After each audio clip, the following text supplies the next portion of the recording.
បើការសម្រេចអីហើយគឺត្រូវអនុវត្តពីលើដល់ក្រោមបាទអញ្ចឹងសូមឲ្យស្ថាប័នមួយដែលមានសមាជិកក្នុងនេះគឺត្រូវធ្វើយ៉ាងណា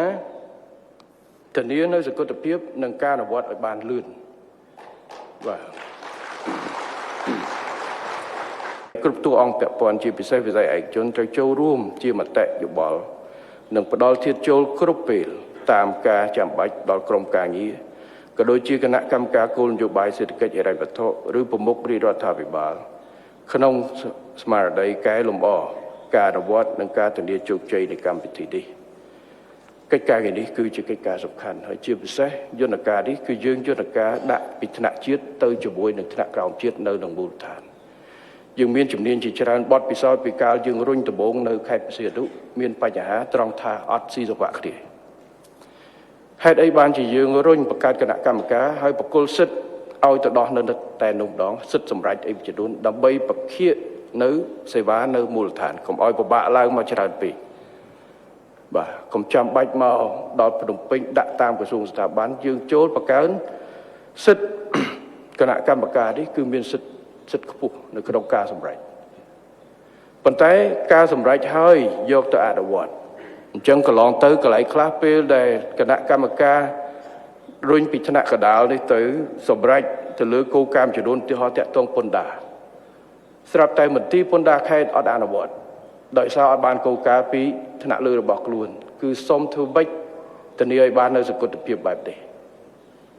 បើការសម្រេចអីហើយគឺត្រូវអនុវត្តពីលើដល់ក្រោមបាទអញ្ចឹងសូមឲ្យស្ថាប័នមួយដែលមានសមាជិកក្នុងនេះគឺត្រូវធ្វើយ៉ាងណាធានានៅសកម្មភាពនិងការអនុវត្តឲ្យបានលឿនបាទ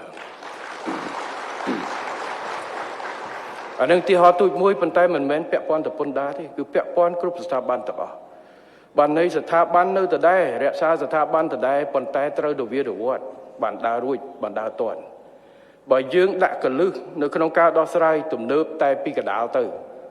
ដល់អ្នកអនុវត្តនៅតែងើកគាត់ថាលបឿនដដែលនីតិវិធីដដែលទៅអត់រួចទេបាទអញ្ចឹងទាមទារជាពិសេសនៅក្នុងខេត្តតែម្ដងព្រោះយន្តការសម្រេចនៅថ្នាក់កណ្ដាលយន្តការនេះបកគលទៅឲ្យបែនប៉ុន្តែការអនុវត្តភាគច្រើនគឺនៅសិទ្ធិរបស់ខេត្តរបស់ស្ថាប័នយើងអត់ប្រមូលផ្ដុំអំណាចយកមកយន្តការកណ្ដាលទៅធ្វើកំបុកធ្វើការជំនួសយន្តការខេត្តទេយើងវិមជ្ឈការហើយប៉ុន្តែធ្វើម៉េចដើម្បីឲ្យលឿនគឺត្រូវមានការឯកភាពគ្នារាល់ការសម្រេចរបស់គណៈកម្មការនេះនៅក្នុងដែនសមត្ថកិច្ចរបស់ខ្លួនត្រូវគោរពនិងអនុវត្តឲ្យជាពិសេសខេត្តទីមួយខេត្តទាំង4នេះយន្តការនៅក្រៅខេត្តទាំងអស់ត្រូវកុំថាគណៈកម្មការសម្រេចហើយអនុវត្តអត់ទេចាំឆ្លងចវាយខេត្តទៅអត់ទេអភិបាលខេត្តអភិបាលគណៈបាលខេត្តត្រូវបកគលត្រូវទី1គណៈកម្មការនេះត្រូវធ្វើការជាមួយយន្តការខេត្តឲ្យជាប់រាល់ការសម្រេចទាំងអស់គឺជាការសម្រេចដែលយើងប្រតិភូកម្មសិទ្ធិឲ្យគណៈកម្មការនេះនៅខាងមុខអញ្ចឹងគឺស្មើនឹងការសម្រេចរបស់ថ្នាក់ជាតិអញ្ចឹងការអនុវត្តត្រូវមានសកម្មភាពបាទអញ្ចឹងខ្ញុំសូមឲ្យប៉ុន្តែបតិកលាគ្នាបើន័យថាយើងមិនទៅធ្វើការជំនួសទាំងអស់ទេយើងគ្រាន់តែសម្រេចប៉ុន្តែដល់ពេលចាត់តាំងអនុវត្ត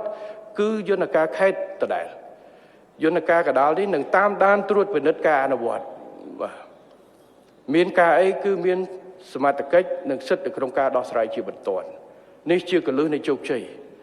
បាទបើសិនជាយើងទំនើបកម្មយើងធ្វើកែសម្រួលយើងរៀបចំ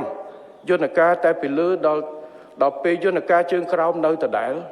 យើងដើរតាមនីតិវិធីចាស់អត់ទេអញ្ចឹងខ្ញុំសូមឲ្យគណៈកម្មការនេះទន្ទឹមនឹងរៀបចំនីតិវិធីនៅក្នុងគណៈកម្មការត្រូវប្រស៊ីគ្នាជាមួយនឹងការកែសម្រួលនៃ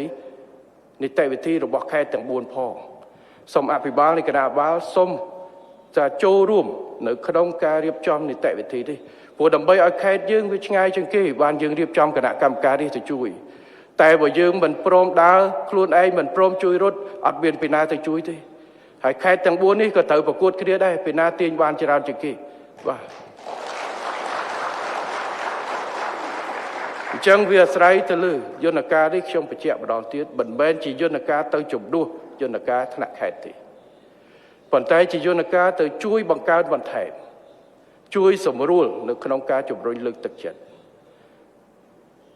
chẳng viên nơi tay cả lưในការអនុវត្តប្រសិទ្ធភាពគឺអាស្រ័យទៅលើខេត្តខ្លួនឯងហើយខ្ញុំជឿថាអាយដាម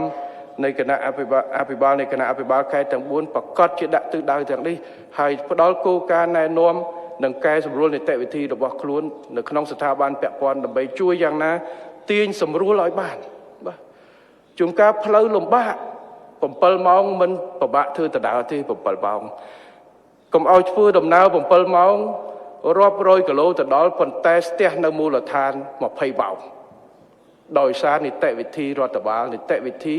គឺការងារផ្សេងយើងអត់ច្បាស់លាស់ឥឡូវអត់ចាំបាច់7ម៉ោងទៀតទេគឺយើងទៅតែមួយកន្លែងហើយចាំបាច់រត់ច្រើនទេតែមួយកន្លែងនេះថែមទាំងបកគលសិទ្ធិទៀត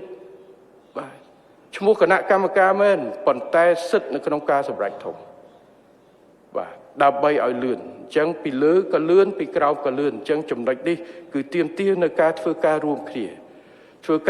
នាដោយមានសកលភាពជាមួយគ្នានៅខាងលើនេះយើងកែសម្រួលនីតិវិធីកុំឲ្យសាំយ៉ាំ